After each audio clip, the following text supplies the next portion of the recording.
In this lesson, we will explore a phenomenon called media polarization, and then we'll explore the effects of media polarization.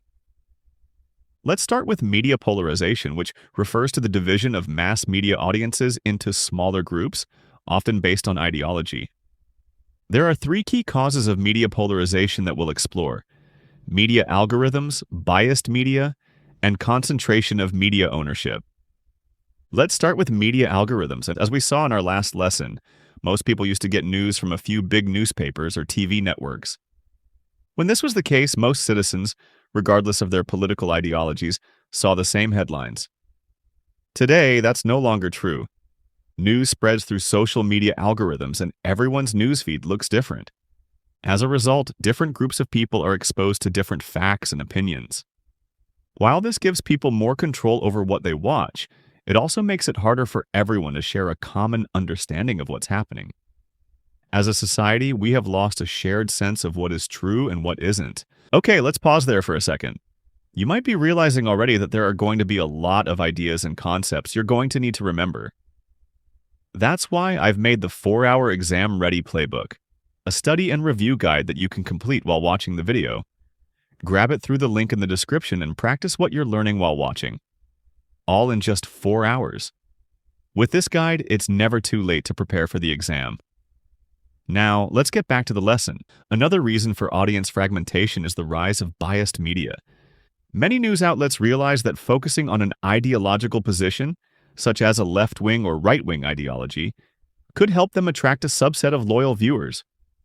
As a result, many news outlets, in both the traditional and new media spaces, now have clear political leanings. This can make their reporting one-sided. Furthermore, since news outlets compete for clicks and views, partisan media outlets often focus on sensational stories that they know will grab the attention of their audiences, rather than focusing on deep, insightful, and educational analysis. A third issue is concentrated media ownership. A few big companies, such as Fox Corporation and Comcast, control many news outlets. At the same time, online platforms like X and Meta control much of the distribution of news online, which means they can influence which topics get seen or ignored. Together, these issues have led to growing concern that people aren't always getting a full or balanced picture of events. Now that we've explored the causes of audience fragmentation, let's look at its effects. We'll look at the growing ideological divide of the electorate and loss of trust. Let's start with the growing ideological divide. When people mostly see news that matches what they already believe, it can create an echo chamber.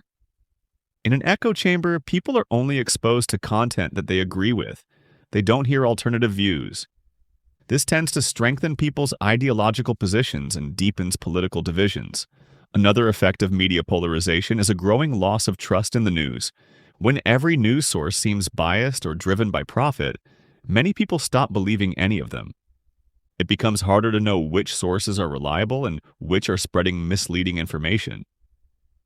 As we saw in last lesson's graph, even news organizations that were once highly respected face increasing skepticism, as citizens become unsure about who they can trust to tell them the truth. The challenge for today's citizens is learning how to stay informed in a world where the media is increasingly partisan and polarizing. Okay, that brings us to the end of both this lesson and this whole unit. You've now got all the key information you need for the unit, but you'll need to have the ability to apply it in the exam. So, here's what you need to do next. Grab the study guide and free response question mastery playbook from the link in the video description to reinforce your knowledge of the information.